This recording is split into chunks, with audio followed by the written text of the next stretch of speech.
கண்ணில் பெறுவதாகிய ஞான ஒளி.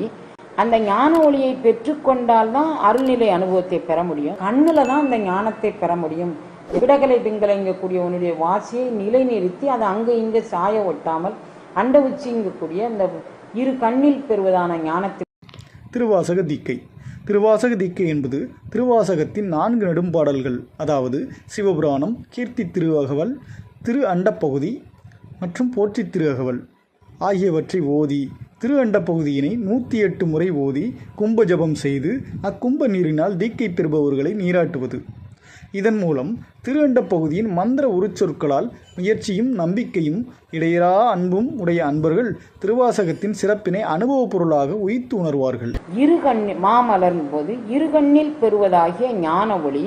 அந்த ஞான ஒளியை பெற்றுக்கொண்டால்தான் அருள்நிலை அனுபவத்தை பெற முடியும்.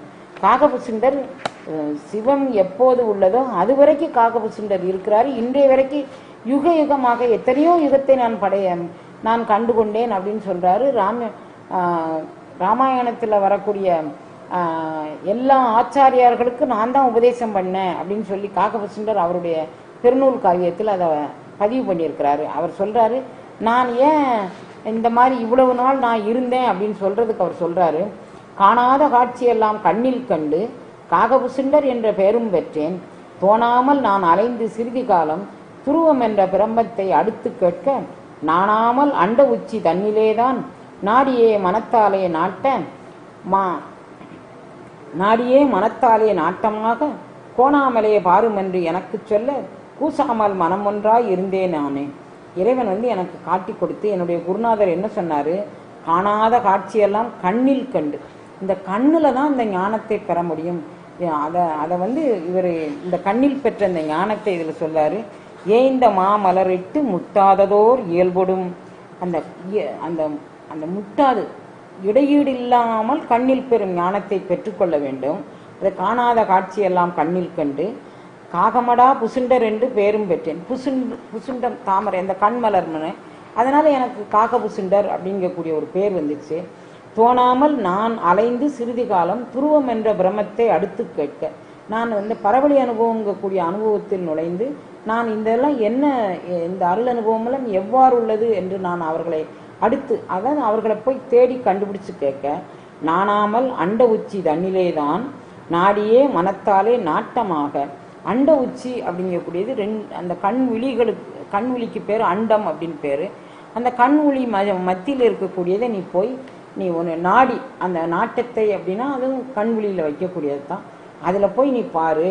நாணாமல் அண்ட உச்சி தன்னிலேதான் நாடியே மனத்தாலே நாட்டமாக கோணாமல் பாரும் என்றே எனக்கு சொல்ல கூசாமல் மனம் ஒன்றாய் இருத்தி நான் நீ கோணாது, நீ அதில் போய் மனதை நிறுத்தி இடகலை பிங்கலைங்கக்கூடிய உன்னுடைய வாசியை நிலை நிறுத்தி அதை அங்கே இங்கே சாய ஒட்டாமல் அண்ட உச்சிங்கக்கூடிய அந்த இரு கண்ணில் பெறுவதான ஞானத்தில் நீ போய் பெறுன்னு சொன்னாரு. நான் பெற்றுக்கொண்டேங்கிறாரு. அதை இவர் சொல்றாரு, ஏன் இந்த மாமலர் இட்டு முட்டாததோரி.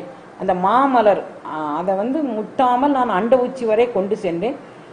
இது எனக்கு அருள் அனுபவமாக தந்தது. அதனால எனக்கு வேந்தனாய் வெளியே என் முன் நின்றது ஒரு அற்புதம் விளம்பேன். இந்த அருள் அனுபவம் எனக்கு கை நிறைய கிடைச்சது. அவன் வேந்தனாக நின்று எனக்கு காட்டினான். நான் இதை விட்டு எங்கே நலிவு வந்துருவேணும்னு சொல்லி தன்னுடைய அதிகார பலத்தை காட்டி என்னில் அதில் நிலை நிற்க வைத்தான் அப்படிங்கிறாரு. அப்போ இந்த பாட்டில் நீங்கள் தெரிஞ்சுக்க வேண்டியது, அந்த மாமலரிட்டு அந்த இடையீடு இல்லாமல் அந்த இயல்போடு நீ அந்த அருள் அனுபவத்தை நீ பெற வேண்டும்.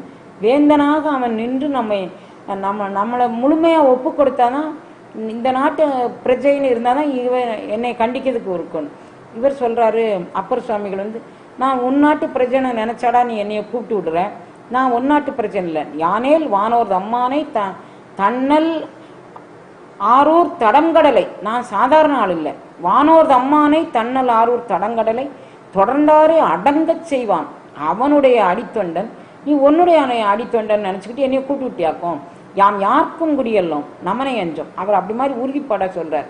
அப்போ நமக்கு வேந்தன், இவனுக்கு பரவழி அனுபவத்துக்கு நம்ம சொந்தக்காரன், அவனுடைய குடிப்படை அப்படின்னு நினச்சா அவன் தன்னுடைய அதிகார பலத்தால் அவன் அருள் அனுபவத்தில் நிற்க வைப்பான் அப்படிங்கக்கூடியது இந்த பாடலில் நம்ம தெரிஞ்சுக்க வேண்டிய பாடல்.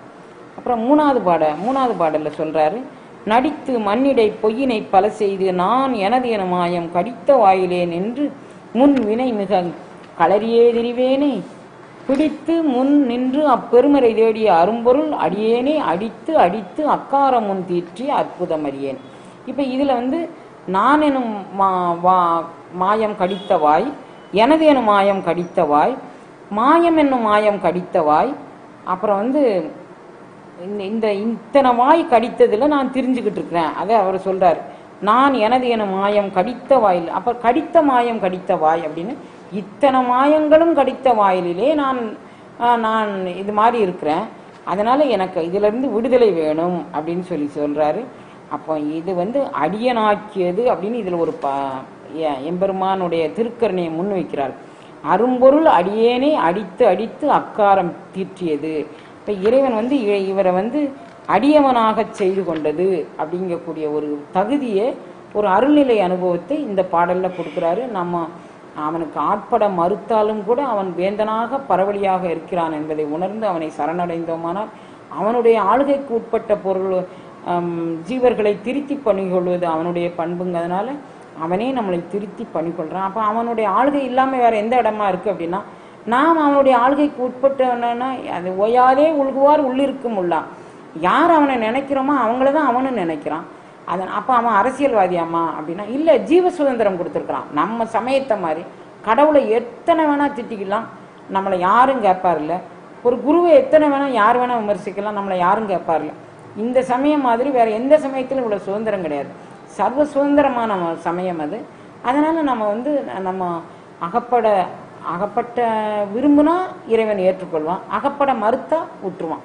இதுதான் இயல்பு அப்படின்னு சொல்கிறார் பொருள். இது அப்புறம் 3வது பாடல், இது 4வது பாடல். பொருந்தும் இப்பிறப்பு இறப்பு இவை நினையாது பொய்களையே புகன்று போய் கருங்குழலினார் கண்களால் ஏறுண்டு கலங்கியே கிடப்பேனே திருந்து சேவடி சிலம்பவை சிலம்பிட திருவொடும் அகலாதே அருந்துணைவனாய் ஆண்டு கொண்டு அருளிய அற்புதம் அறிவேனே. இறைவன் வந்து எனக்கு ஆண்டு கொள்ள வந்தான். எவ்வாறு ஆண்டு கொள்ள வந்தான்? அருந்துணைவனாய் வந்து ஆண்டு கொள்ள வந்தான். என்ன ஒரு துணைவனுக்கு, அதாவது துணைவன்னா நண்பன். அந்த துணைவன் தான் எல்லாத்தையும் புரிஞ்சு கொள்ளக்கூடிய ஒரு பக்குவமான ஆன்மா. அது இறைவன் வந்து எனக்கு பெரிய நட்பாக வந்து என்னை ஆட்கொள்ள வந்தான். என்னுடைய நட்பு சுற்றமாக வந்து ஆட்கொள்ள வந்தான். அது மட்டுமல்ல, துணைவனாய் வந்து அவன் என்ன செஞ்சான்? அருட்சக்திங்கக்கூடிய திருந்து சேவடி அந்த அருட்சக்தியினுடைய துணை கொண்டு எனக்கு நாதத்வனியை உணர்த்தினான். நாதத்வனி என்னுடைய உச்சந்தலைக்கு மேல் பெறக்கூடிய அருள் அனுபவ நிலை. அப்போ நாதத்வனியை காட்டி அவன் என்னை தன் வயப்படுத்தி கொண்டான். எனக்கு அருள் அனுபவம் குண்டலினி சக்திங்கக்கூடிய மூலாதாரத்தில் இயங்கக்கூடிய அருளாற்றலை அருட்சக்தியாக மாற்றும் கருணையை செய்த கருணைக்கடல் அப்படின்னு அவர் காட்டி கொடுக்குறாரு. இந்த பகுதியில் அது திருந்து சேவடி சிலம்பிட அருட்செல்வியோடு கூட வந்து அருளியது அற்புதம் அப்படின்னு சொல்றார்.